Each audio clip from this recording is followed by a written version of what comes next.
What's going on, everybody? Welcome back. DFS OGs talking week 12. And we're going to say a happy Thanksgiving to everybody out there. You're getting this the day before, but the holidays here, it's always a good time to play some daily fantasy. So we will break down the 3-game Thanksgiving slate. Looks like a fun slate. A lot of ways that you can go. We'll hit on the main slate. Maybe we'll tell a few stories from the old RG party. Had a good time with my boys, Derek, Chop. Boys, how we doing? How was the travel back? Everybody survived the party. Chop, let's start with you, man. How we doing, brother? I'm still trying to catch up on my sleep. Last night was a lot better, but I need one more big night's sleep to really catch up, man. That was about 3 nights of a lack of sleep and everything. And, man, I don't even know how I used to do it when I was 21 or 22, man. I could do them nights and bounce back and do them 7 days a week, man. But now, get a couple in a row like that, and it's over. It's party's over with for me, man. I'm getting old, man. Oh, I'm with you. I did it hard Saturday night. We did it hard all day Sunday. By the time I got back to the room Sunday night, it was lights out for the beer man. So the young guy here, though, Derek, the party carried on for him Sunday night. So, Noto, how we doing, man? Yeah, it's going to take me a few days to recover. Being an OG, I should know better. I should know that I need to pace myself with these things. But we went out Friday night at the house party, and then we did Topgolf Saturday day, and then we did the Buffalo Saturday night, and then Sunday. Then I couldn't even get people to go out to pizza because they still had $3,000 left on the bar tab, so we had to stay and spend all that. And it's a good problem to have, but it's gonna take me a week or so. Yeah, big thanks to the guys over at Draft. Through a couple of hell of a parties. You guys had the house party as well, but they did it right. The live final went well. It was great to see everybody I haven't seen in a while. Great to meet some new people, and already looking forward to next year. I think I'll be recovered by that time. So let's get in. And speaking of the RG party, I'm gonna start with pour one out. This has nothing to do with football. I'm pouring one out, boys, for my damn bull riding career. And I don't even know if I can call it riding a bull. That might be the wrong term.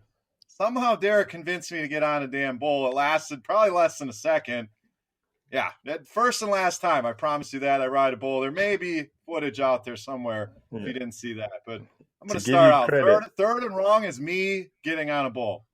Give you credit. You beat Dan, and that was the whole bet. You beat him by 0.1 seconds. Oh, I guess a win is a win is what they say. But 3.9 and 3.8 were the official time. Dan, you hear that? I didn't know that, but I'll take that W. So, yeah, good times. All right, let's get into football here. No one cares about bull riding and my stories in Nashville. So let's start with the Lions. Always our first game on Thanksgiving. They're at home hosting the Vikings in this one. And I was looking at some point spreads. This one opened as a pick, Derek, and it's already Minnesota -3. So a lot of money coming in on the Vikings in this one. This game, very intriguing. There's so many different options that you can go to here in this game. So hit on your favorite plays on DraftKings, and you got a lot of cheap guys in this game. Maybe some fades here, but there's a lot of decisions to be made in this one. So Vikings, Lions, what do you got, Noto? I like this one quite a bit. The other 2 games I expect to be a little bit more popular, which never hurts in tournaments. For the Viking side of the ball, looks like Keenum is going to draw the start. They announced that today. 5,300 on DraftKings, don't mind that. It's not really a slate where we need the value.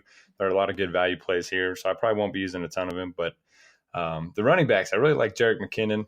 Latavius Murray's been scoring all the touchdowns, but McKinnon has outsnapped him each of the last 4 games. Seen at least 6 targets in 3 of his last 5, and I kind of just like his dual threat on a site like DraftKings where we get the full PPR. As far as the receivers go, if Darius Slay is going to shadow Diggs, which hopefully we'll hear about before the game starts, and I really like Thielen again. This guy's just been awesome. He's caught at least five passes in each of his games this season, and then Kyle Rudolph, don't mind him as well. Lions, one of the worst teams at defending tight ends this season, ranked 31st in DVOA. So a lot to like on the Viking side of the ball. For the Lions, I like Theo Riddick as a value play, only 3,600. Played over 50% of the snaps last week, and he had 9 rushes, which was a season high. If he's going to get 6-8 rushes with his pass game involvement, I like him, especially if they're going to be playing from behind. You mentioned the line movement, which is probably good for Riddick. Not a ton of interest in Abdullah. It'll be interesting to see who Xavier Rhodes shadows. If it ends up being Marvin Jones, then I'll have quite a bit of Golden Tate. He did have 16 catches against them in their last 2 games last season. It's pretty quiet in the first game of the season against the Vikings, but Good history against them other than that first game. No, not a ton of interest in Stafford, but I do like Riddick and Tate. Yeah, Riddick's cheap. Kenny Galladay, a name I have some interest in. He's back in that lineup, and if Rhodes is on Jones, we know Galladay's the other guy on the outside, and they're not going to be afraid to take those deep shots against this Vikings secondary. So he's a name I like. As far as the Minnesota running backs, Chop, for me, it's Latavius Murray. Makes more sense on FanDuel. We know touchdowns are a little bit more valuable over there. McKinnon probably more valuable on DraftKings. So your thoughts on the running backs there and the rest of this game? Again, there's a lot to get to in this one. I'm with Derek. I really like this game. I think there's a lot of potential plays here. Oh yeah. So first of all, let's give a little proper respect to the whole Thanksgiving Day slate. How fun that is. I think it's, as a true sports fan, you really dig these things on Thanksgiving Day, and I guess the best thing about them is everybody loves Thanksgiving. I love the food, and I love, all right, it's ready now, and you go and get your turkey and whatever, get all the good trimmings and all that. But once that food is gone, once it settles down, you kind of look around and you're kind of stuck there with a bunch of people that, you'd rather not be watching the game with. So, thank God for football, and it kind of lets you pass the few hours till they all leave your house. So I'm thankful for that. And as far as the game itself, though, yeah, Latavius. I'm going to use my third and wrong here on Latavius Murray. I'm going to kick that one off already. I didn't even realize this was the first game, but this is the guy I've highlighted as I was being wrong on him. Like when the injury happened earlier this year, and they lost the rookie, and everybody thought McKinnon, especially after that first game, McKinnon. I kind of wrote him off. I chalked him up. He's dust, and McKinnon was going to take over. But 84 carries the last 5 weeks from Latavius Murray. Getting in the end zone, he's a bull. He's not the same guy I think he was those first couple years in Oakland, where I think he had all the metrics on his side. He was one of those player profiler guys everybody loved. But now he's a bull, man, and he runs hard. So I give him credit, dude. I was wrong on him. He may actually end up being a good back here. This game looks good. I'll start off with Minnesota. I do like Murray, but I'm probably going to lean McKinnon in this game only because I think Detroit is a little bit underrated in the run defense. When they're healthy, which they are now, they're actually pretty decent on run defense. So it's going to take a guy like McKinnon coming out of the backfield on passes and stuff to do it. And I understand Derek's point on Thielen, but man, on a 3-game slate like this, maybe Thielen goes off and he's the guy you have to have, but otherwise, I don't think you win the big money on a 3-game slate. With 50,000, 100,000 other entries, with a guy like Thielen, I think you have to go with Diggs in big tournaments because far less owned guy and just as much upside and explosion on the turf and everything. But the ownership it just plays such a huge factor in these short slates. So I'm going to lean towards Diggs in tournaments. Now, if you're like Derek and you're a big baller and you're in the Thunderdome and you've only got to beat out 100 other guys to grab that 50K, Thielen makes a lot of sense, and he probably should be the higher owned guy on your teams. But I'm going to go with Diggs in the big tournaments. On the flip side, I've seen these Thanksgiving Day games too much in Detroit to think that Matthew Stafford's going to come in there on Thursday morning and just roll over and not have a good game. Price tag is really juicy on DraftKings. I think Stafford gets it done. All kinds of targets he can throw to. If it's not Jones, it's Tate and Riddick, and even Ebron. So I think Stafford has a good game and is going to be one of those guys at the top of the quarterback charts when it's all said and done on the 3-game slate. I would lean Riddick in this game because of the pass catching, and I don't think they're going to run the ball into the ground with Amir Abdullah. And right now, the one team I made it on FanDuel because I went ahead and signed up for a bunch of games before I left Nashville, which was very smart of me. I don't want to toot my own horn there, but so I'm going to get some Thanksgiving Day action on FanDuel. First team I made had Marvin Jones on it just because I think it's a nice contrarian play to Golden Tate in a non-PPR format where Tate's better on DraftKings, definitely. I think Jones has a chance to hit for a long bomb here on Thursday morning. So I'm going to lean Jones on the non-PPR side like FanDuel. Now let's go back to the beginning, Chop. This is why we love you, is you just lay it out honestly. I thought you were going to come in all heartfelt about Thanksgiving, and you just told it how it was. Like, get these people out of my house. And okay, hey, I apologize if I'm the only guy who feels like that. No, I'm agreeing with you right here. After a while, it's like, okay, I'm good. I saw enough faces. I want to watch some football in peace. So daily, gets us through that. So happy Thanksgiving to everybody out there. All right, Chop, let's move on. We got Chargers Dallas in the afternoon game. You're obviously the Dallas guy here, familiar with the team, and been a struggle. Since Zeke Elliott was out, we know they've had offensive line woes. That hasn't helped. And the Chargers, team that's starting to come on. We seemingly see this every season where they make a charge, no pun intended, but they're looking good. Keenan Allen got it done. My question here is Melvin Gordon, and I think he's going to be very popular. As you look at this slate, there's not really anyone you have to pay up for. We don't have the Steelers on this slate like we've had in years past. So I think just out of people are going to have money left over, Gordon's going to be a popular option. As of now, I'm fading Melvin Gordon. Am I crazy for not using Melvin Gordon in this 3-game slate?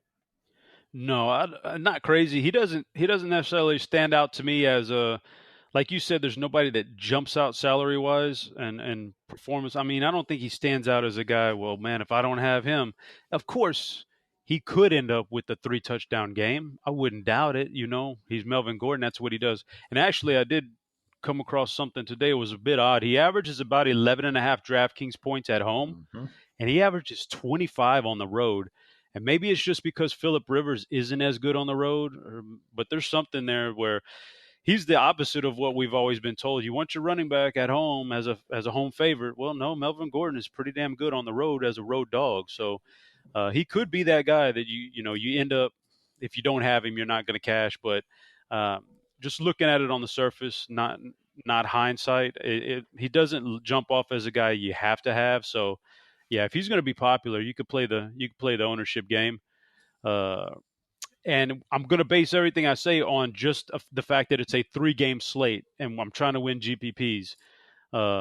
Because of that, a guy like Tyrell Williams and Travis Benjamin, who I wouldn't play otherwise on a big 11-game slate, they have to be on your radar on this slate, because one home run against this defense that's the guy who you have to own on the slate to win GPPs. So take a look at Tyrell and Travis Benjamin, and maybe get away from Keenan Allen on a little 3-game slate. With that being said, obviously Keenan Allen is a great play, especially on DraftKings against Dallas, but the home run hitters could be the ones that win it for you.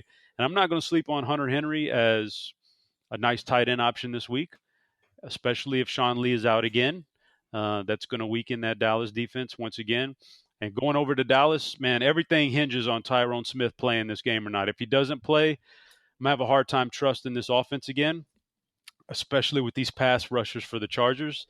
But if Smith is in there, then I think Dak Prescott ends up being the highest scoring quarterback on this 3-game slate. So everything hinges on that offensive line and its injuries. And if Dak Prescott's the highest scoring guy, then I'll take a chance with his receivers. I'm not scared of Dez, definitely not scared of Terrence Williams or Jason Witten or even Cole Beasley. So it all depends on the Tyrone Smith injury. But, I haven't seen enough out of Rod Smith to want to roster him. And Alfred Morris could be a nice little sneaky play. But, if I think Dak is going to be the guy, I probably don't want to go Dak and Alfred Morris and Dez Bryant. So I'll probably have to draw the line there somewhere.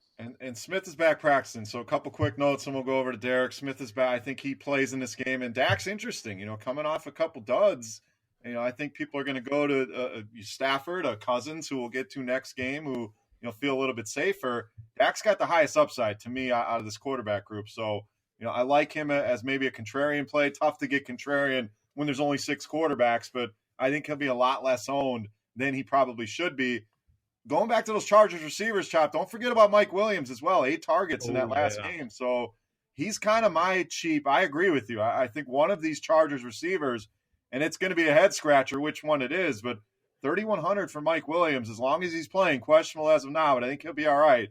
8 targets, 5 catches in that last game. They want to get this guy going. So he's another name. And Rod Smith, I have more interest in Rod Smith than you do. So we'll see. Derek maybe can break the tie, but he actually outsnapped Alfred Morris. I know a lot of that was the game. They were down, but I think he's the better option on DraftKings. Just I think a better pass catcher there. So I have some interest in him on the cheap as well. So Derek, another game. We got a lot to get to here. Thoughts on Chargers, Cowboys? Yeah, this is a really fun slate. I like all 3 of these games. On the Chargers side, I do like Melvin Gordon quite a bit. I hear a lot of people are already on the fade Gordon bandwagon. I don't ownership wise, if you're playing the huge tournaments like Chop said, I don't mind the fade just because if he goes off, you're not really getting an edge on the field, and if he busts, then you're making up a lot of ground. But for smaller tournaments, for cash games, I think you'd lock him in there. No Sean Lee for Dallas. If you look at the box score last week, you're going to see Eckler with a lot more snaps and touches than he should have had. And Gordon saw 100% of the carries in the first half against the Bills last week. He was well on his way to having a huge game before that got out of hand. I like Keenan Allen, but not really a must play for me. I mean, he's a solid play. Not really forcing him in there just because I'm going to have so much Gordon. And Chop did point out those good road splits for Gordon. I do think Rivers kind of checks down a little bit more with Gordon on the road. My third and wrong is going to be on Hunter Henry. I really expected him to have a big season. He's yet to clear 15 fantasy points all year, and he's yet to clear 5 fantasy points in any of his last 3 games. He's still getting outplayed by Antonio Gates, so I can't really play Hunter Henry even against Dallas. And I like the GPP call on those cheap Chargers receivers. For the Cowboys side, it does look like Tyron Smith's going to play, which is great news for Dak. Has an 11% sack rate with him and a 34% sack rate without him. So definitely a huge difference. We know the Chargers like to put a lot of pressure on quarterbacks, so I really like the rushing upside for Dak in this one. He's going to be making a lot of plays with his feet, and so I kind of like all 3 of us are on him. Definitely a good tournament play that should go under the radar. As for the running backs, I'm kind of agreeing with Chop on this one. I like Alfred Morris a little bit more. I just think the game flow in the first 2 games without Zeke has been so bad that Smith's been getting more snaps. I do think he's a more talented back of the 2, but I think the Cowboys want to establish a run, something they haven't been able to do without Zeke. So I'm going to side with Morris on this one. And then for Dak and his pass catchers, I don't mind Des Bryant or Jason Witten. I think Witten's going to be really low owned just because there's so many good tight ends in the slate. All right, let's move on to the nightcap on Thanksgiving. We got the Giants and the Redskins, NFC East battle here. And, the Giants, we'll see. The big underdogs going into this game. And Redskins, played well in New Orleans, almost pulled it off. So, are they deflated? Are they ready to go here? I think this is a great spot for the passing game, Derek. I mentioned Kirk Cousins earlier. I think he's probably your cash game option on this slate, in my opinion. And these Washington receivers, we're running out of options here. It used to be, there's so many options with Chris Thompson and Jordan Reed, and now we're down to Crowder, Vernon Davis. So who are your favorite Washington receivers? Do you have to pair Kirk Cousins with somebody? And then Giants, is it same old story? Is it Evan Ingram? Is it Sterling Shepard? Darkwa's starting to come on. So another great game here. So who are your favorite options in this one? Yeah, on Washington side, I agree with you on Kirk Cousins. He's definitely my cash game quarterback this week. It's pretty easy to pay up for him just because there are so many good values. As far as P. Ryan goes, I'm almost playing him as a block in cash games. We're projecting him at 70% ownership right now, which is pretty ridiculous. I know he's going to have all the workload, but this is a game where they could end up just airing it out a little bit. So I kind of like the passing game more in tournaments. A lot of people don't like playing the running back and receivers from the same team. So I think that could naturally just lower the ownership for Crowder and Doxson and Vernon Davis. But yeah, I like all 3. I like pairing them with Cousins. So any route you want to go there is fine with me. The Giants are really bad against the run and really bad against the pass. And Doxson, one more point on him. His target share has increased in each of the last 4 weeks, 22% last week. For the Giants, it's just tough sell on anyone here. Evan Ingram would have been he's my pouring out. I just couldn't get anything going. He was the only pass catcher that was healthy, at least the only good one, and basically did nothing last week. Kind of bombed my chances in the King of the Beach. But luckily that'll lower his ownership this week. We know the Redskins aren't good against tight ends. You can beat them over the middle. So if you want to go back to him, I don't mind that. Doesn't sound like Sterling Shepard's going to play, so King and Lewis, decent tournament plays at 32 and 3,300 on DraftKings. I'm interested to see what you guys think on Darkwa. I have mixed feelings on this one. Last week the game flow worked out a little bit better for him, but they're going to be playing from behind in this one, so we could see a little bit more Shane Vereen, which I don't love. So I want to hear your guys' thoughts on that.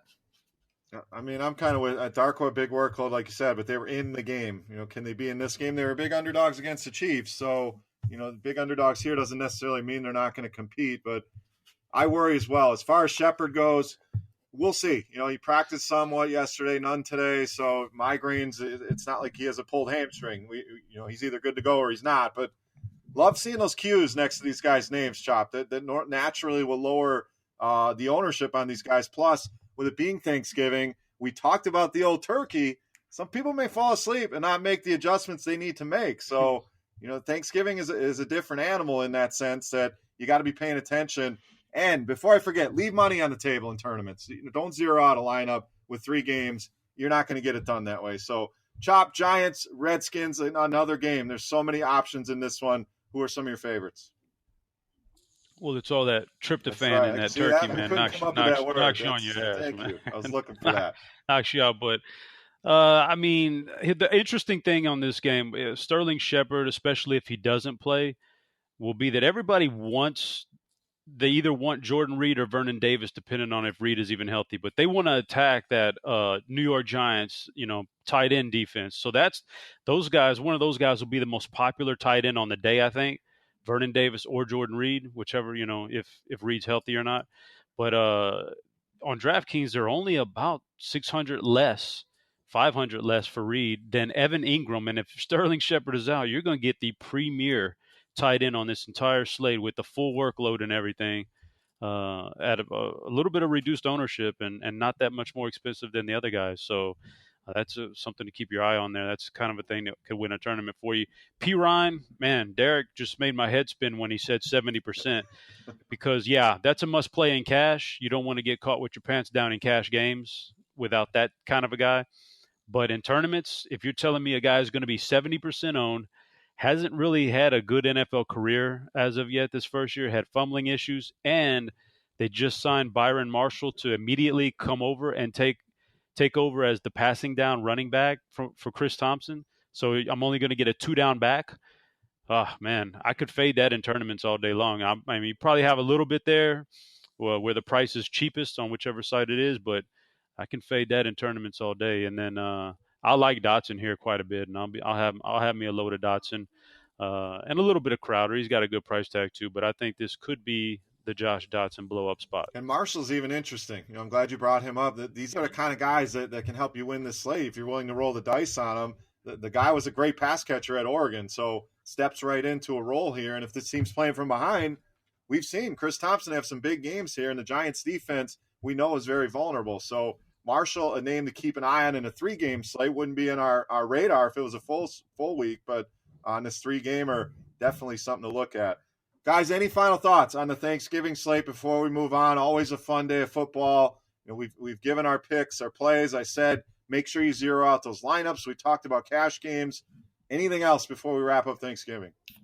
Don't be afraid to use your late swap, whether you're chasing in a tournament or whether you get off to a good start with some of your low-owned guys. You can pivot to some of the higher-owned guys to improve your chances of cash in and cash games, whatever it may be. Don't be afraid to use your late swap.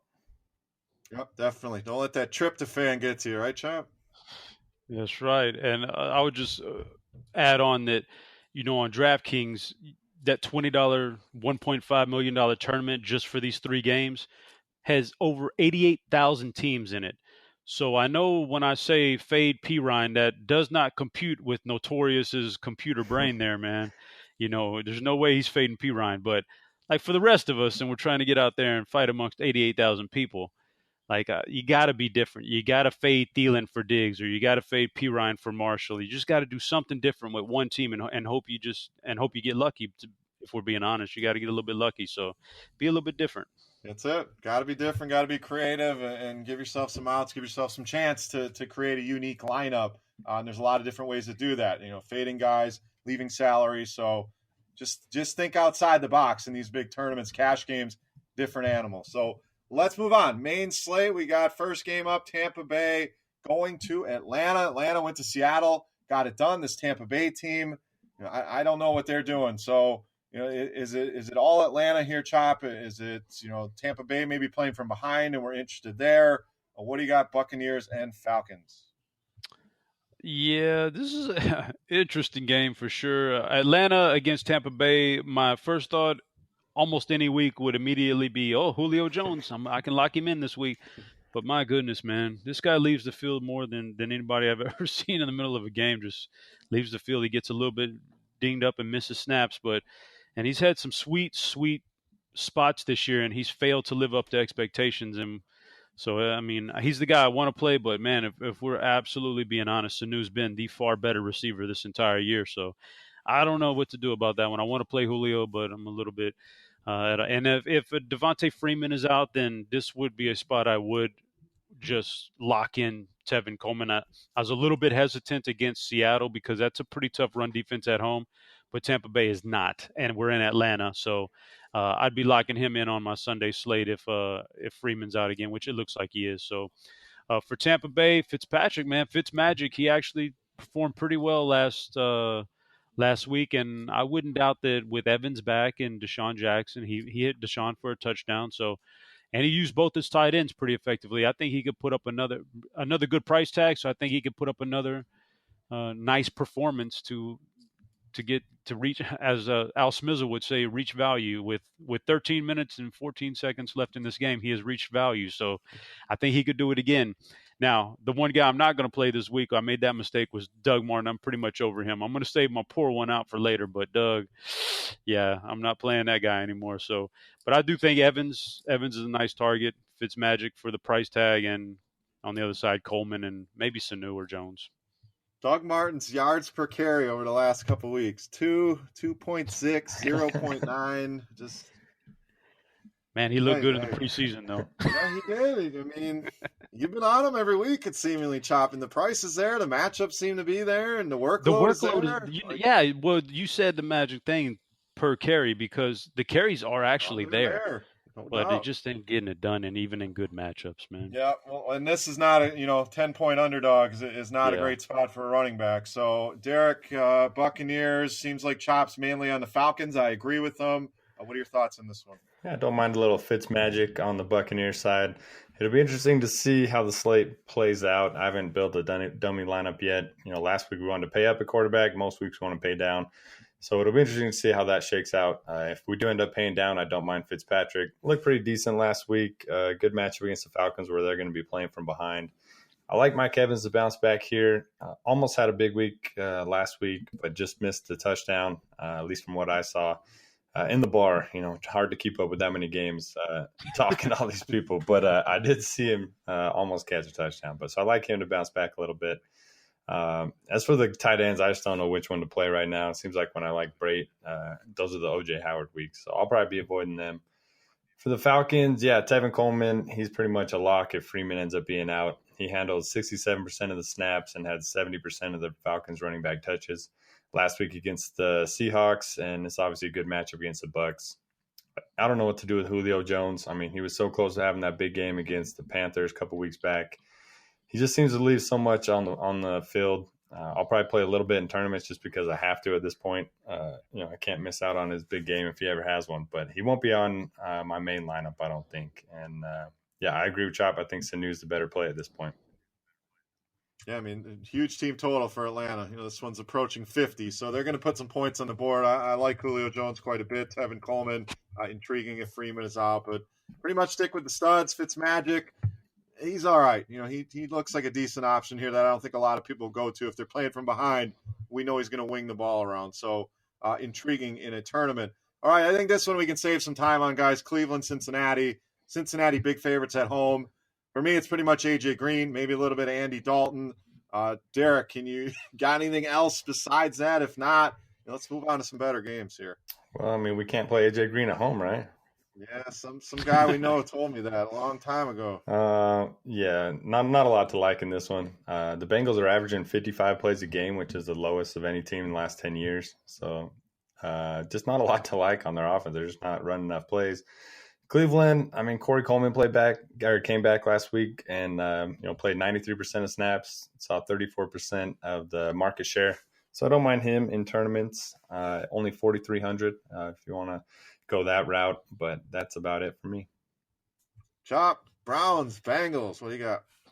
Yeah, well, the same guy who says you can't play A.J. Green at home was also caught stealing all the free T-shirts at the RotoGrinders party this week, and I think his bankroll may be running a little low because of those splits. So I don't know if I trust that one, but yeah, I think you could fire up a little A.J. Green if you wanted to. I'm not hating on Joe Mixon either, man. I mean, you're 8-point favorites at home at some point. You're going to score some points somehow if you're Cincinnati, but I guess the premier play here would be the Cincinnati defense. Yep, and I like the Corey Coleman call, Derek, as well. Coming into that offense, Josh Gordon not going to be back for another week at least. So we know Kaiser loves to throw to him, and they're playing from behind. I like that call. Got it done against Jacksonville. Should be able to get it done against Cincinnati, but not a ton here. So let's move on. We got Tennessee and Indy, another game. Chop. I mean, it's Indy's pretty much done for the year seemingly. So Tennessee still has playoff aspirations. They go into Indy about 3-point favorites here, 3.5-point favorites. Total's all right, 44. So we trust Mariota. Is this a spot for him to get healthy? Colts side, what do we do against this Tennessee defense? Yes, I think this is a sneaky good game right here with the Colts having a little extra time here to prepare for this game. That's going to help them keep this thing a little bit close.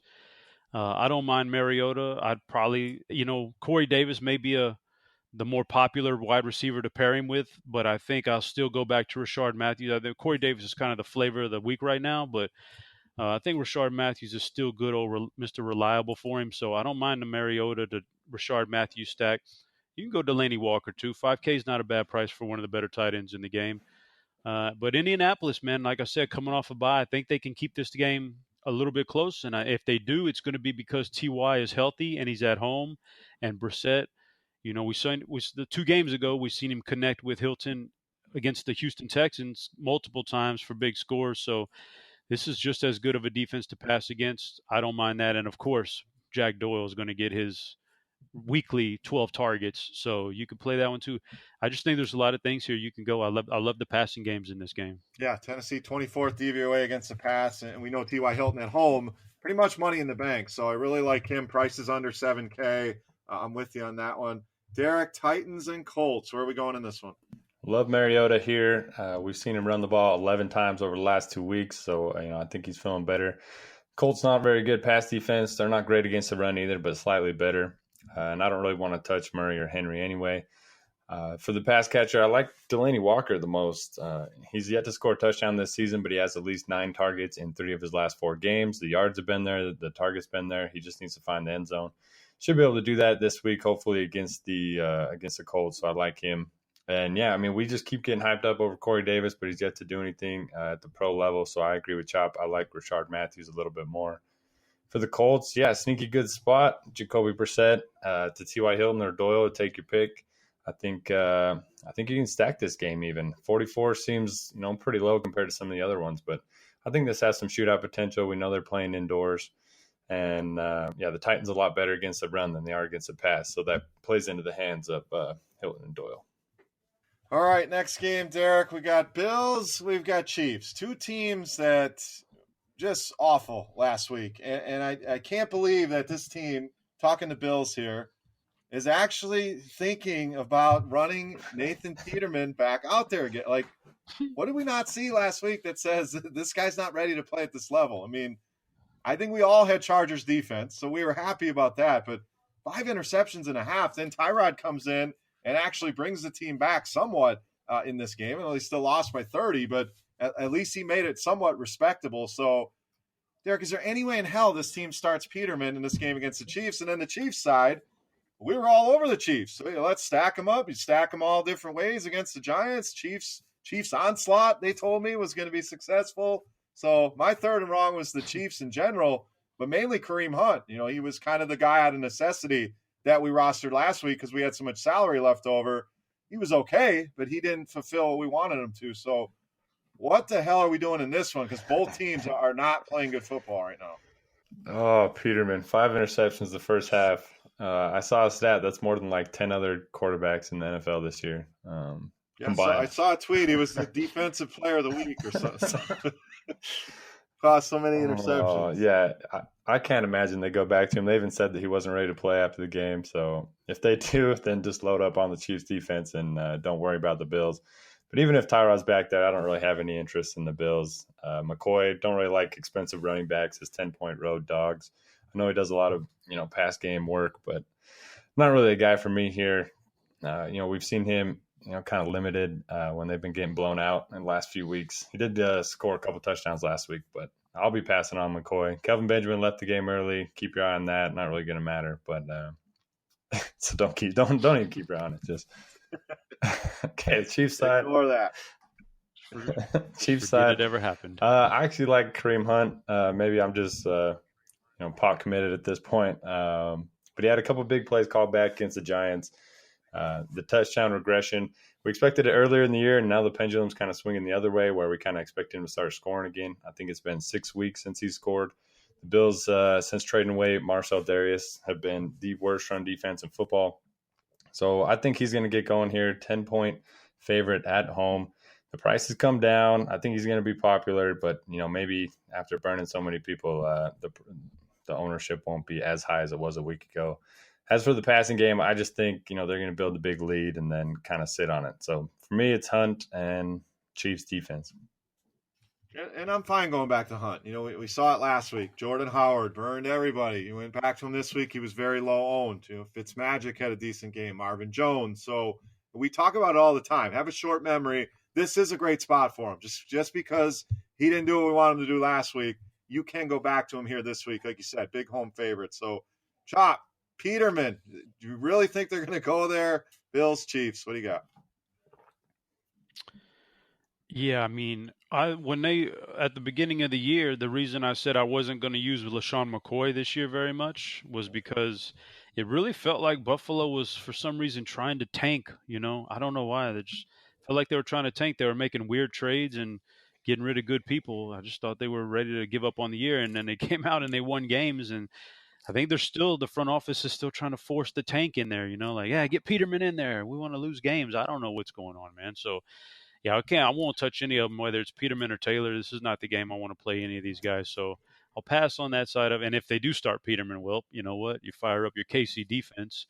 And on the flip side, Kansas City, I'll go back to Kareem Hunt. I'll give him another shot, even though the writing's been on the wall here for several weeks. It's easy to look in hindsight and go, oh, heck, we shouldn't have played Kareem Hunt. He's only a 2-down back and, he's not getting the touchdowns, and he's losing a lot of work to Sharkandrick West and everything. But I'll go back to him again. I'm a glutton for punishment, man. So I'll take another shot. But I think Kelsey had a real nice week last week, but I think this is the week it swings a little bit more to Tyreek Hill, and he hits for a home run or two. And Buffalo got ate up by Keenan Allen last week, and I wouldn't be surprised if Tyreek Hill does what Keenan did, but with less catches, but more yards, more big plays. So I'll go Tyreek Hill here. These are the worst 2-rated teams, according to Football Outsiders, against the run. So, we talked Hunt, we kind of glossed over McCoy, and I know if it's Peterman, I have no interest. If Tyrod's in there, I think McCoy's a decent play in this one. So we'll see. Are they in? Obviously, they're in. Give up mode. If it's Peterman, they want to lose games. But if it's Tyrod, I'm a little bit more interested in this Buffalo offense. Next game, guys, 17-point spread. Maybe the biggest spread we've seen all season long. We got Miami going to New England. So, Chop, big favorites here. We know this running situation's been frustrating for people between Lewis, between Burkhead, between White. My boy Gillislee can't even get on the damn field. And then Miami's been a mess. So do they have any shot here going into New England?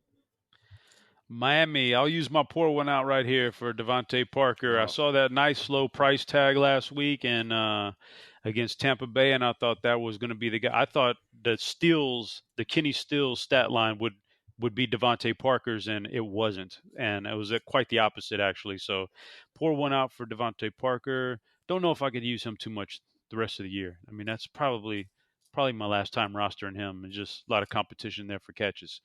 So Miami, yeah, I don't like. I think you go to Jarvis Landry because in garbage time, he may rack up 15 targets in this game because they'll be behind the whole game, and it's a susceptible defense to the pass, even though they shut down Oakland last week. So I think Parker's the guy, or Landry's the guy you could use.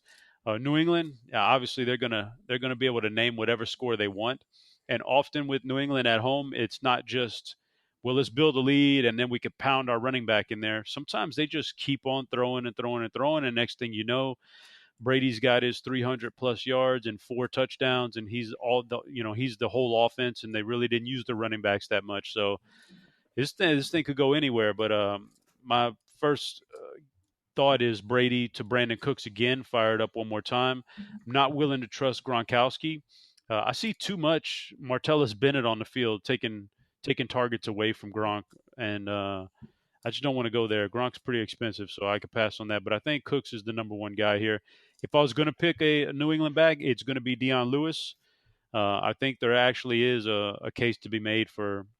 I mean, listen, people are going to use Rex Burkhead again, and they may even use James White. He'll go a little bit kind of in the middle there. Deion Lewis will. So I think there's some merit to Deion Lewis in this game. Yeah, I mean, like you said, they're going to do however they want to do. Even when they get up, you're right. They throw a lot. They'll drop the hammer. It's a divisional opponent, so they'll really drop the hammer, but they can do it with the run as well. So Deion Lewis under 5K, very intriguing. I think we all poured one out for Devontae Parker. I remember standing there with Derek and we're talking, and what's Parker got? One catch. Then we see him like, oh, he touched the ball. He's actually involved in the game. I mean, it was that bad for Parker. So, Derek, any interest in this Miami side? Big underdogs. Kind of agree with Chop's point. Maybe a receiver. So, is it Parker? Is it Landry? And then any specific plays on New England? A lot of options to choose from. It's fine. You can pour one out for me too. I talked to like 40, 50 people at the RG party on Sunday, and I was the only one that wasn't winning money. So, what are the odds of that? I ended up pivoting to Deion Lewis, and that still didn't help over Burkhead just because I was trying to catch up points. But, I don't know what to do with the Patriots backfield. Even though Lewis had the big game, still only played 45% of snaps. Burkhead saw 33, James White saw 30. So, they're still just you never know which one's going to go off. I think Lewis is probably the best bet for a touchdown just because he's getting the carries. But it's just hard for me in a bigger slate. So I kind of like Brady in the passing game a little bit too, like going back to Cooks, especially if Hogan's out. And I agree with Chop. Gronk's just a little too expensive, especially since I even saw Dwayne Allen get a baller last week, I think. And for the Dolphins side, I do like Jarvis Landry quite a bit. I know Matt Moore likes to throw the ball to Stills, but Landry last year against the Patriots, 9 for 76 in a touchdown and 10 for $135. So they're going to be playing from behind, and he's kind of the guy that's just going to rack up all of those late targets. For their running backs, I'm not really sure. I mean, I think both of them can see some garbage time out of the backfield as well, but it's just hard to trust either one of them. Maybe tournament flyers. And Landry, 6 touchdowns in his last 7 games. I mean, it's almost been every week the guy's getting touchdowns, which is always the knock on him. We thought Parker would get all the touchdowns, and Landry's just getting it done. So great play on DraftKings and Jarvis Landry and the Patriots. You can attack it any way you want. A lot of options there. I think James White, Brandon Cooks, my favorite, obviously, along with Tom Brady. All right, next game, Derek, we got Carolina going to New York to play the Jets. Pretty low total here, right around 40. Carolina 4.5-point favorites in this one. Is Cam Newton a guy that you're looking at here going to New York against this Jets defense? And then how do the Jets respond? Pretty good defense for Carolina. Any interest in the Jets side at home? Not a ton of interest in Cam. He's been playing well lately. I mean, decent matchup, but Jets, like you mentioned, they've been a little bit better at home. Not too interested in McCaffrey either. Just feels like he's a little expensive. I think he's fine in cash games. He's got that high floor just because he gets so many targets. But that feels like a lot for me. I think there are better options. Greg Olsen should be coming back this week, but I think I like Devin Funchess if I'm targeting anyone. His ownership should be down. Hasn't really had that big game yet, and I think a lot of people will just not play him just because Olsen's active. On the Jets side, not a lot to like here. Carolina's ranked 9th in DVOA against the run and 3rd in DVOA against the pass. Forte probably going to be back. So, pretty much a stay away from me on the Jets side. All right, Chop. Carolina, Jets, pretty low total. Any more interest than we have in this one?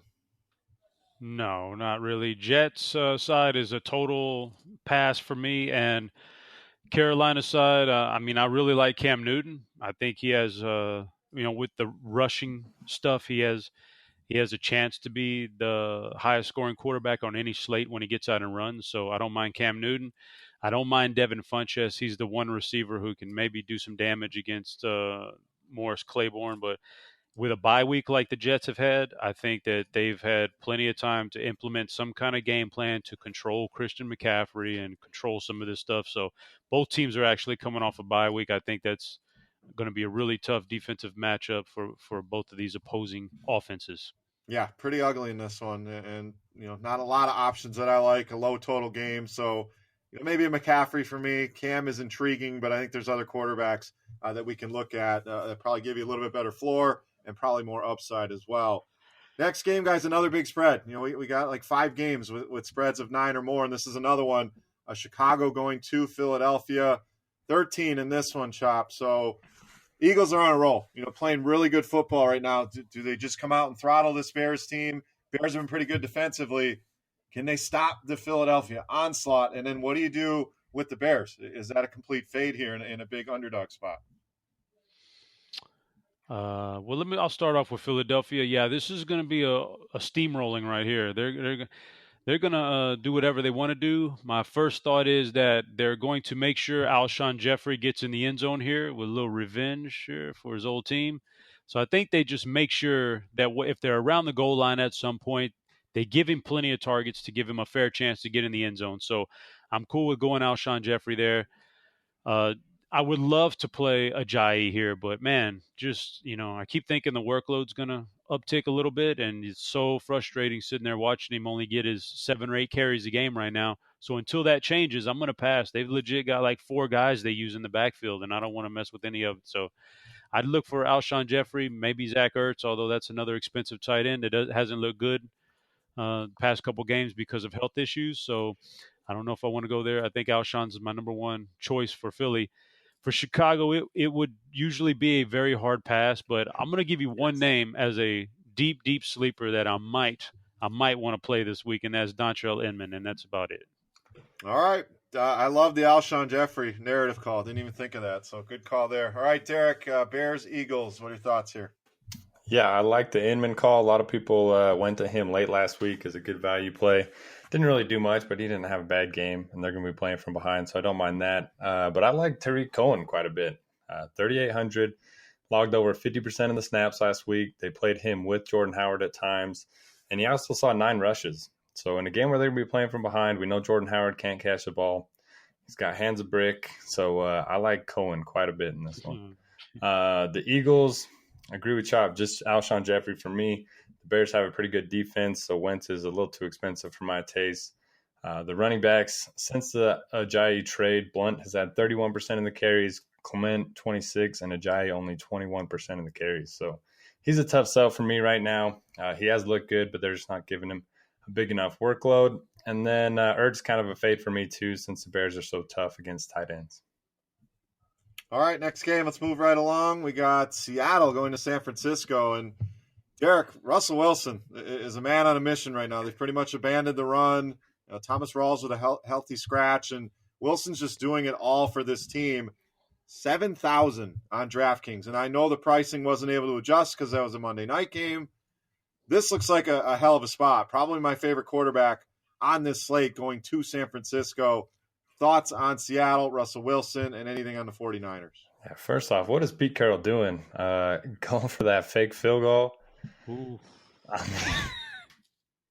and then the terrible challenge play later on in the game. Yeah, I don't know what he's doing. But, yeah, Russell Wilson, great spot for him. He has 85% of the Seahawks yards this season and 95% of their touchdowns. That's pretty crazy. So 7,000, definitely a great price. We know the Niners, terrible defense. So I really like the Wilson call. If I'm paying up for quarterback, it's definitely going to be him. Jimmy Graham has 12 targets inside the 10-yard line. They're just looking to him every time they get down in the red zone. So I like him quite a bit. Even though the Niners, they don't allow a lot of passes to the tight end, but I think this is a spot where Graham just keeps it rolling. Doug Baldwin kind of burned a lot of people if you played that Monday night game. He did catch a touchdown, but only had 2 for 40. So I like going back to him as well. I think it's just a great spot for their offense as a whole. For the Niners, I'm interested to see if Garoppolo is going to get the start. Hopefully he'll draw a start here in the next couple of weeks. Carlos Hyde's been really good, but Yeah, the Seahawks run defense has been a little bit better. I mean, they were pretty good against Tevin Coleman last week, so it's not a lot to like for me on the Niners side. Yeah, I agree. Not much over there. But Chop, Russell Wilson, how high is he on your quarterback list this week?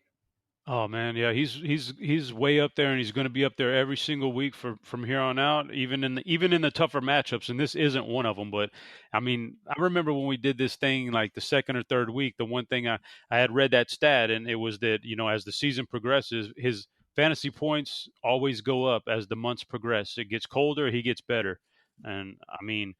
And we're seeing it now. This is what he does. And they don't have a running game, so he's taken over everything. Quarterbacks who run are the absolute fantasy pinnacle. There's nothing better than a quarterback who's willing to take off and get you yards on the ground. It's like having a little mini running back inside of a quarterback on your fantasy totals. And usually we used to eat that up in college DFS, but we don't have that anymore. And there's only a few guys like Russell and Cam, and maybe Dak Prescott. There's only a few guys who'll do that. And he's one of them. And because of that rushing, he's the odds-on favorite to be the number one fantasy QB any given week. So love Russell Wilson. Pair him with Jimmy, pair him with Doug. He's going to get it to somebody. He's going to find the good matchups. They're making a real effort to get Jimmy Graham touchdowns these days. So, I would list Jimmy Graham right up there at the top of my tight end list for sure. And on the flip side, Frisco, it just doesn't interest me. I know Beathard is I'm not a Beathard hater, but I certainly don't think he's one of the better quarterbacks in the NFL. I think he'll have a hard time exposing the Seattle secondary, and that's the real weakness. So I don't think he gets the job done, and so I don't want to have too much exposure to any of these guys. Yeah, even with that secondary dealing with injuries, it's still, do you really want to rely on the San Francisco offense? So, Beathard, an intriguing tournament option, but there's so many other quarterbacks that we've talked about, guys, that are in better spots that I don't think you need to go there. I get it if somebody was thinking about it, but it's all Russell Wilson to me. For me on this one, and like I said, Jimmy Graham's been playing some great ball.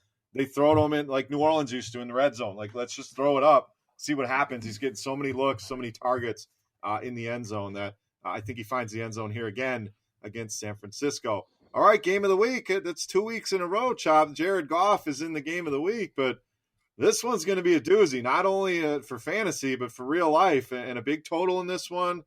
A lot to look at, a lot to like here. But boy, Todd Gurley's got to be at the top of that list, though, too. Home favorites, 53-point total.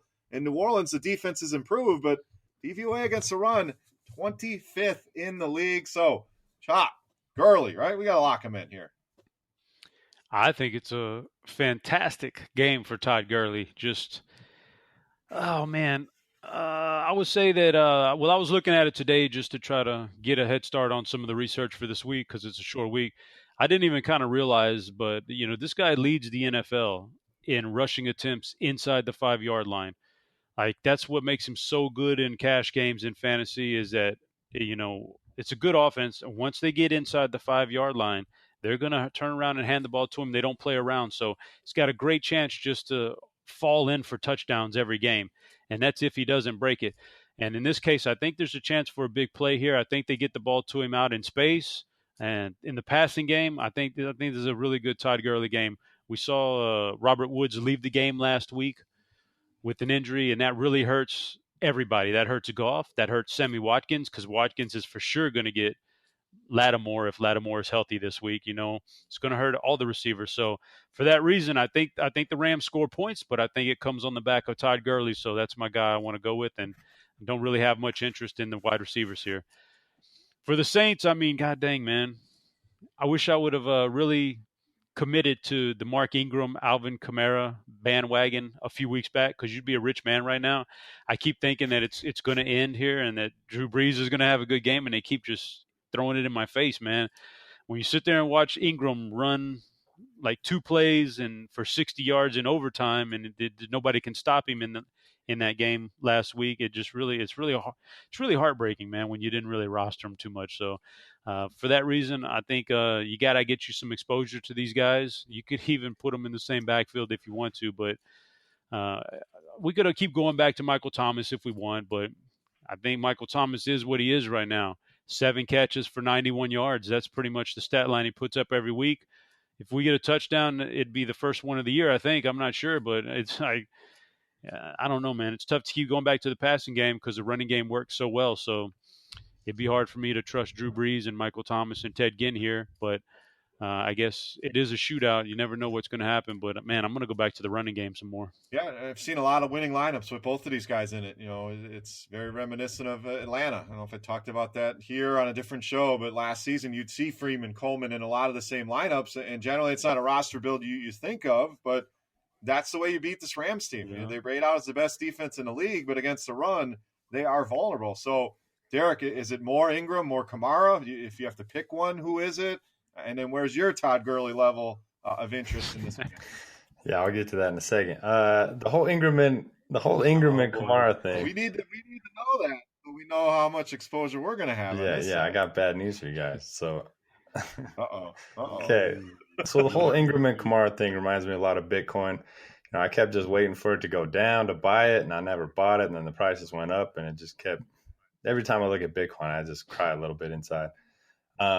Same thing for Ingram and Kamara. I mean, they were like $5,000 a couple weeks ago. I played a little bit here and there, but not enough. Now they're 83 and 7,900. So I don't know. I'm fine with Ingram. I like him more on FanDuel just because he's 8,200, scores all the touchdowns there. On DraftKings, I like Kareem Hunt a little bit better than both of them. Don't mind Thomas. I think he's fine in cash games. He's kind of the new Jarvis Landry. Just chain mover, which is kind of weird because he scored so many last year. But bad news, I do like Gurley this week, so everybody might want to just fade him. You're giving the siege whammy on it, man. Yep. Now I was feeling real good about it. Now I'm starting to wonder here.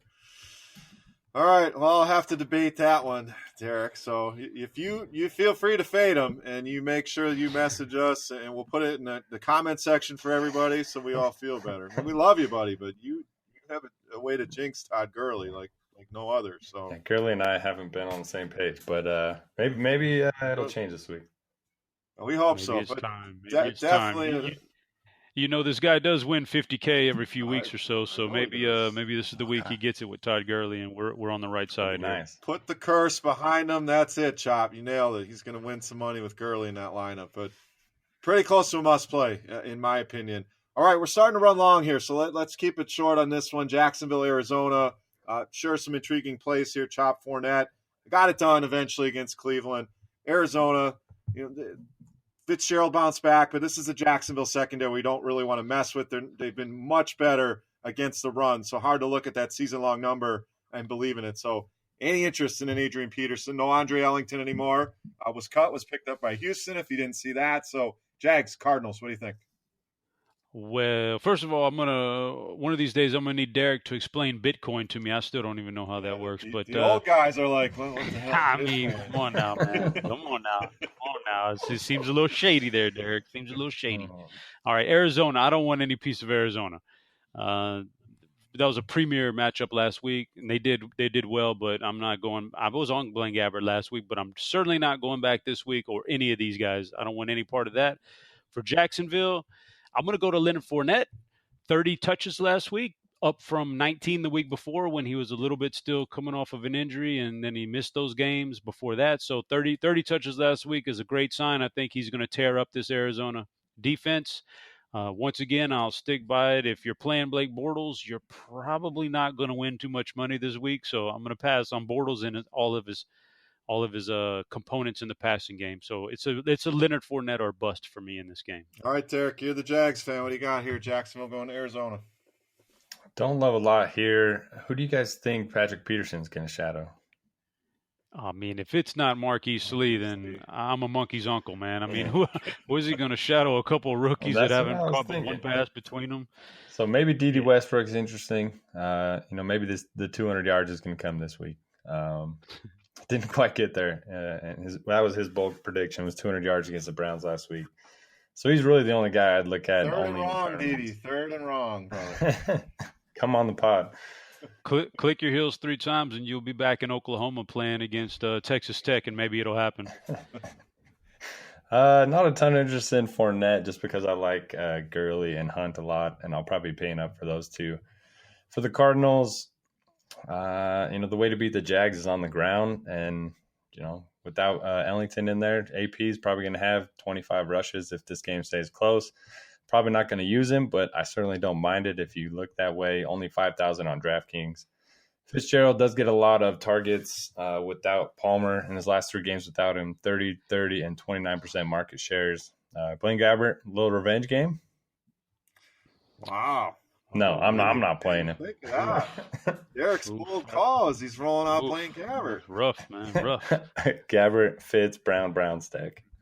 Oh, well, Fitz has been much better at home. We look at the splits, and he's almost 27 DraftKings points a game at home and does play a lot in the slot. So not the worst play in the world. I know we don't like attacking that Jacksonville defense, but Fitzy at 5,600. They priced him down as well. I think that's an intriguing price on him. All right, let's move on. Denver and Oakland. Denver, the Paxton Lynch show begins, Derek. So it's been just a whirlwind of quarterbacks here. They can't seem to find somebody. I don't know if this guy's the answer or not. We haven't seen much out of him or anything that's looked good, at least. And then Oakland, they pretty much got curb stomped by New England in that last game. So they're 5-point favorites here at home. Who comes out in this game? Because this is one I don't have interest in watching. I don't have much interest in daily either. I'm not a big college football guy, so the only thing I've seen out of Lynch is hasn't been very good. Has he run a lot in college? Did he run a lot? Big time runner, and he went to high school with our own Stephen Young. So I saw that little stat for it. We know the Raiders dead last in DVOA against the pass. If he's going to run, if he can get 30 to 40 rushing yards, it's going to give him a high floor. I think, a 3X, 4X value isn't too terrible, but who knows? He could just come out and Peterman it and get benched. So I don't really like him. I think he's fine if you need the value, but probably not a core play for me. Same goes for, the rest of the Broncos. Thomas and Sanders are cheap. I don't mind pairing them with Lynch if you want to do that in tournaments, but definitely not cash game plays. And, CJ Anderson, Devontae Booker, they're kind of eating into each other's production. For the Raiders side, pretty tough matchup. Couldn't get anything going against the Patriots. Now they got the Broncos. I don't know. I don't like Cooper. I don't like Crabtree. Don't like Carr. Maybe Cook. Broncos have struggled against tight ends. All right, Chop, quick thoughts on Broncos, Raiders. Jared Cook is the only play on Oakland side I would even entertain taking, and I think he's a fine play. He's decent enough.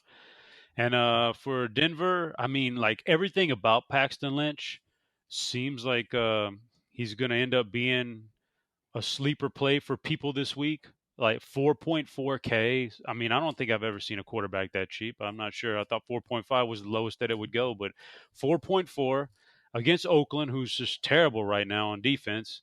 Like everything's shaping up for a decent game out of Lynch, except for, wait for it. He's terrible. And I've seen him in college. I thought he was a little bit overrated at Memphis, just a little bit overrated, and I didn't think he was worth that draft pick. I haven't seen anything out of him that, I think he's a poor man's Brock Osweiler. Let's be honest here, man. Maybe he can run a little. Man, maybe he can get you. Poor. That's what I'm saying. Maybe he gets you a little bit of running. Like if you get some running production, then maybe you could pay off that tag, and that's fine. But I definitely don't think he's going to do it through the air.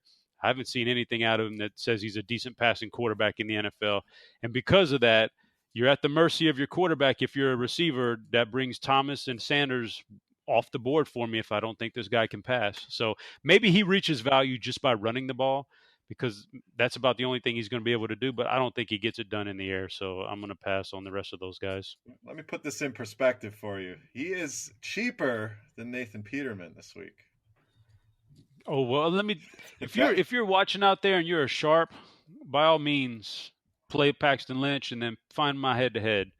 Please. Absolutely. When you're cheaper than the guy that just threw 5 interceptions and a half, you're just not very good. And again, we haven't seen much out of this guy. So the matchup would seemingly be there, but I'm not playing Paxton Lynch. Hey, man, now watch this guy come and drop a 300-yard bonus on us with 4 touchdowns and it's 100 yards on the ground. It's only a matter of time before they cancel this podcast. So if we get something else wrong, hey, just add it to the list. It is what it is.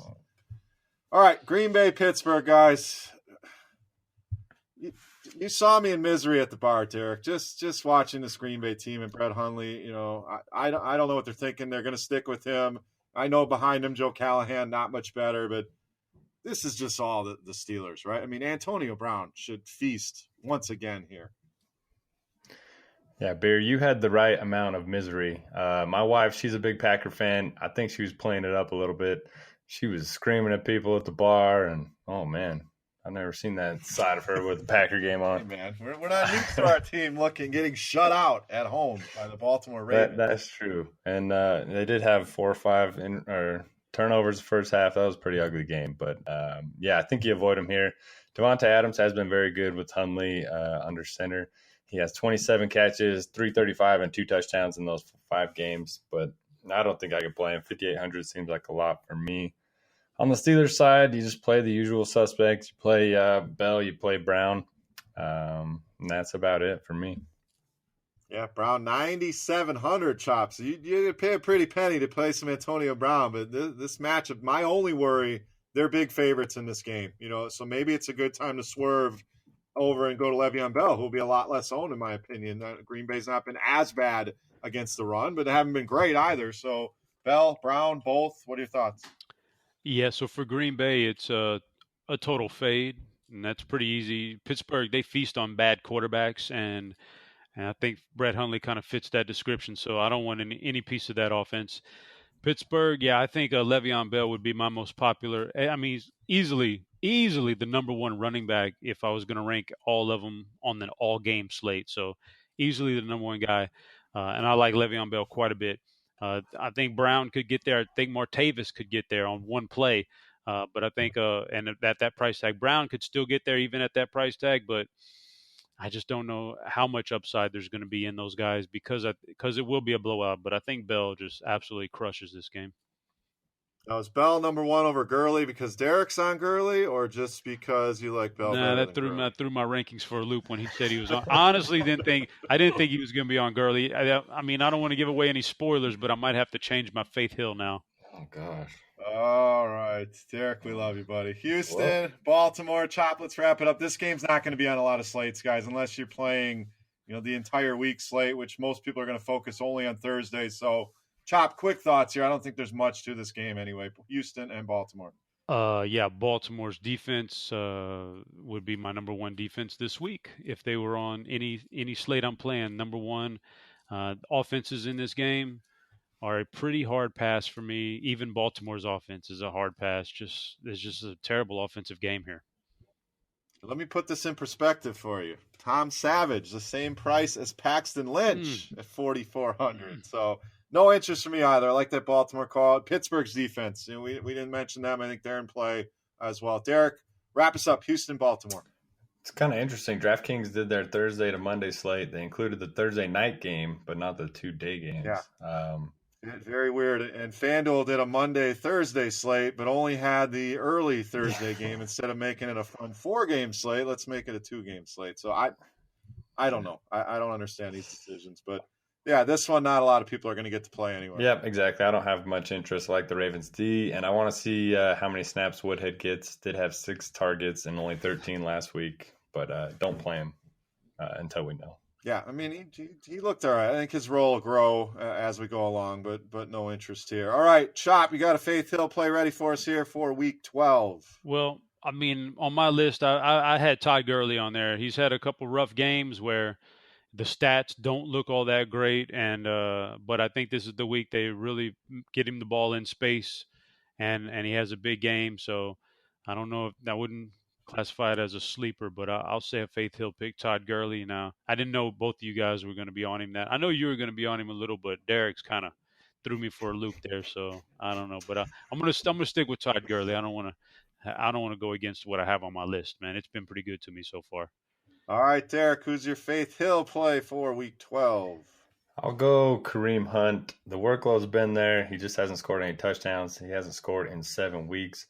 And the game flow has kind of been weird the last few. So I think he's going to bounce back. 10-point favorite at home against the Bills, who, since they traded away that defensive tackle, they've been the worst run D in the NFL.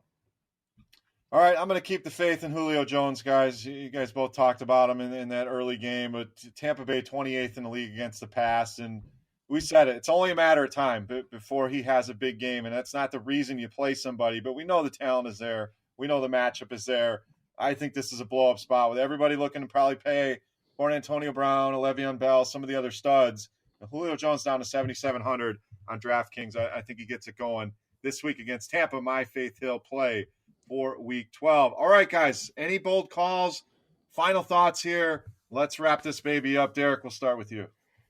All right, my bold calls are going to be turkey related. I'm going to go Jerick McKinnon is on the winning tournament lineups. I like him in this spot against the Lions. And then I'm going to go Dak Prescott over 80 rushing yards and a touchdown. Oh, I like it. I like the Thanksgiving plays. Chop, bold calls for week 12. Bold call. I'll sneak this one in here. I think that there's a scenario in which Dion Lewis can get you 100 yards and a touchdown this week on the ground for New England. I think that is very feasible as a bold call. Another bold call. I will eat pumpkin pie year round. I don't just need the holidays. I love me some pumpkin pie. Oh, yeah. You know I can eat, so I'm going to be tearing up some Thanksgiving. Bold call. Mike Williams goes over 100 yards, has his breakout game against the Dallas secondary. 3,100. I think he tears it up again, over 100 yards and a touchdown. My bold call for week 12. All right, guys, final thoughts. Thanksgiving on the brain here. Chop, what do you got? Final thoughts for week 12. You know, it is Thanksgiving, so we probably should give thanks to something out there. And I would say I'm actually pretty thankful for the amount of people who actually came up to me this past weekend and said that they listened to the podcast and they enjoy it. And like that's something that's no matter how many times you hear it, it's pretty cool that people actually want to listen to you and hear your takes on this stuff. So very thankful for everybody who listens to this thing every week and puts up with us. Couldn't agree more. It's a lot to put up with. So our wives have to do it every day, but you guys, we appreciate you listening, Chop. I echo those sentiments a lot. It was great to meet all those people out at the party. So Derek, final thoughts here for week 12, Thanksgiving. What do you got? Yeah, definitely thanks to the listeners and thanks to RotoGrinders for keeping us on this long. Not sure what they're thinking on their part, but we'll take it. And just enjoy Thanksgiving. Watch some football. Pretend like you like your family. And have a good one. All right, enjoy those Fs. Food, family, friends, football. Should be a fun week, guys. So thanks as always to listening. We do really appreciate it. Happy Thanksgiving. Everybody be safe out there. If you're traveling, going across the country, driving, flying, whatever you're doing, please do it safely. We'll be back next week. Should have more of a normal schedule, but enjoy that Thanksgiving slate. Enjoy the main slate. You guys got any questions? We're all available on Twitter. You can hit us up in the comment section of the podcast. But thank you again to everybody for listening. For Chop, for Noto, I am Beer. Again, happy Thanksgiving, guys. We'll see you right back here next week.